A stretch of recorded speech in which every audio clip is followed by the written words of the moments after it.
Hello అండి. ఈరోజైతే మా ఊర్లో తిరుపతమ్మ గోపయ్య స్వామి కళ్యాణం జరుగుతుందండి.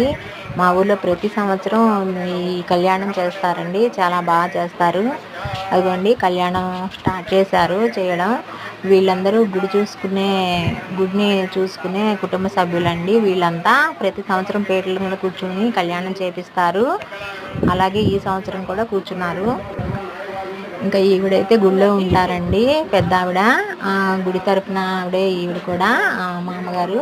ఈవిడికి ఒంట్లోకి దేవుడు వస్తుంది. మనం ఆ టైంలో మనం ఏదన్నా ప్రశ్న అడిగితే చెప్తారు. మన సమస్య ఏదన్నా చెప్పుకుంటే ఆవిడ ఇన్ని వారాలు తిరగాలని చెప్తారు. ఆవిడ చెప్పినట్టు చేస్తే మనకి కోరికలు తీరుతాయి. అలాగే ఈ గుడిలో వేప చెట్టు ఉందండి. ఈ వేప చెట్టుకి అందరూ పసుపు రాసి కుంకుమ బొట్లు పెట్టారు. పూలదండ కూడా వేశారండి.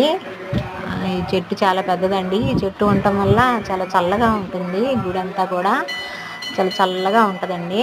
అలాగే మనకి సంతానం లేని వాళ్ళు ఈ గుడిలో ఈ వేప చెట్టుకి ముడుపులు కడతారండి. అలా ముడుపులు కడితే సంతానం కలుగుతుందని వాళ్ళ నమ్మకం. ఇక్కడ చూడండి, భక్తులంతా కూర్చొని కళ్యాణం చూస్తున్నారు. చక్కగా అందరూ కూర్చున్నారు. అలాగే ఇదిగోండి, గుళ్ళో గోపయ్య స్వామి, తిరుపతమ్మ అమ్మవార్లు ఇలా కొలువై ఉన్నారండి. దీపారాధన చేశారు. బయట కళ్యాణం జరుగుతుంది. పక్కనే అంకమ్మ తల్లి అమ్మవారండి. అంకమ్మ తల్లి కూడా కొలువై ఉన్నారు. ఇక్కడ ఇదండి, గుళ్ళో దేవుడి ఫొటోస్ కూడా ఉన్నాయి చూడండి పైన.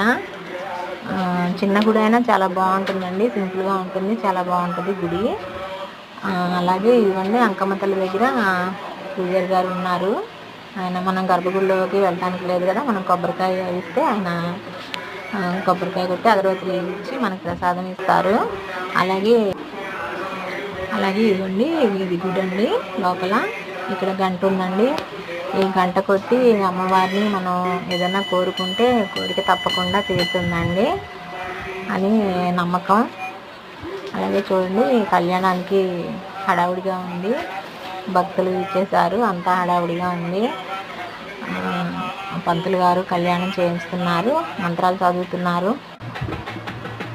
ఇప్పుడు అమ్మవారికి బాసికం కడుతున్నారండి. స్వామివారికి అమ్మవారికి బాసికం కడుతున్నారు. నేను ఈ గుడికి వచ్చానండి, మీరు కూడా చూస్తానని ఈ వీడియో చేశాను.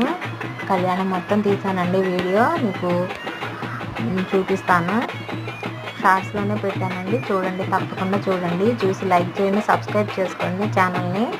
ఇలాంటివి పెడుతూ ఉంటాను ఛానల్లో. సబ్స్క్రైబ్ చేసుకోండి.